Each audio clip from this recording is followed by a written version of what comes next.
আমি শহীদ মেজর তানভীর হায়দার নূরের স্ত্রী। আমার নাম তাসনুভা মাহা। আমি আজকে এই ইনকিলাব মঞ্চের প্ল্যাটফর্মে দাঁড়িয়েছি। আমি একজন সেনা কর্মকর্তার স্ত্রী। আমার আজকে এই জায়গায় আসার কথা না, কিন্তু আজকে আমি বাধ্য হয়ে আপনাদের সামনে এসেছি। তার কারণ হচ্ছে, আপনারা হয়তো জানেন না, আমার স্বামীকে আজ পর্যন্ত পাওয়া যায়নি। আমার প্রথমে শুনেছিলাম যে আমার স্বামীর লাশটা পুরানো হয়েছে। আমার স্বামীর নামে 4টা ডেথ সার্টিফিকেট ইস্যু হয়েছে এবং একটা লাশ দাফন হয়েছে, যে লাশটা আমার স্বামীর না।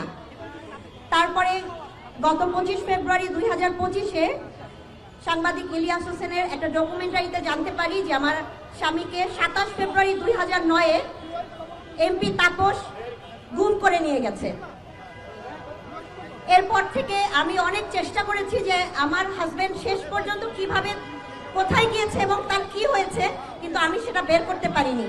তো এই যে পিলখানা হত্যার বিচার যদি আজকে 16 বছর আগে হয়ে যেত, আমি যেখানে ভিতরে থাকা একজন ভিকটিম, আমার রুমের বাইরে 3 জন হিন্দি ভাষী ছিল, তারা আমার বাচ্চাদের কাপড় খুলে চেক করেছিল ছেলে নাকি মেয়ে। সেখানে আরো অনেক কর্মকর্তাদের বাচ্চা ছিল, যাদের ছেলে বাচ্চা চেনা যাচ্ছিল, তাদেরকেও তারা মেরে ফেলতে চেয়েছিল, তারাও হিন্দি ভাষী ছিল।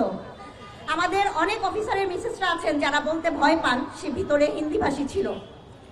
আমাদেরকে এভাবেই রাখা হয়েছে এবং আমাদের মধ্যে কিছু সুবিধাবাদী পরিবার আছেন যারা কোনোভাবেই বলতে দেয় না এই পর্যন্ত, যার কারণে সবাই 16 বছরে থেমে গেছেন।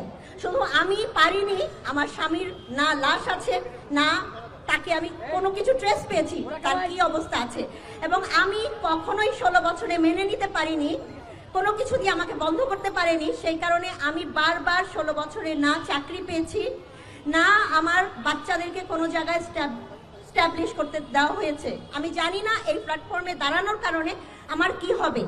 তো আমি আপনাদের উদ্দেশ্যে এই কথাটাই বলবো যে 16 বছর ধরে আমরা নিপীড়িত হয়েছি শুধুমাত্র আওয়ামী লীগের কারণে।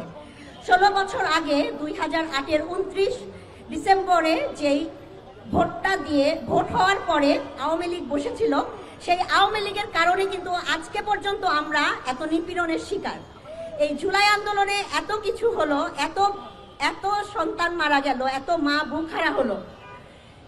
এর বিচার যদি, আওয়ামী লীগের বিচার যদি আপনাদের মাধ্যমে না হয়, আপনারা যদি না করতে পারেন, তাহলে আমরা কিন্তু কখনোই আর মাথা তুলে দাঁড়াতে পারবো না। আমাদের সন্তানরা মৃত্যুবরণ করবে এবং আমরাও করব, আপনারাও করবেন। বাংলাদেশ কখনোই আর বাংলাদেশ হতে পারবে না, আওয়ামী লীগের পায়ের নিচেই থেকে যাবে ইনশাল্লাহ। তো আপনারা নিশ্চয়ই এখন থেকে সোচ্চার হবেন এবং আওয়ামী লীগের নিবন্ধন বাতিল করবেন। বাংলাদেশে কোনো আওয়ামী লীগ থাকতে পারে না, আওয়ামী লীগের বিচার হতে হবে। আনাচে কানাচে যত দলের মধ্যে ছোটখাটো আওয়ামী লীগ ঢুকবে, তার বিচার হতে হবে। আওয়ামী লীগ থাকতে পারবে না, না, না।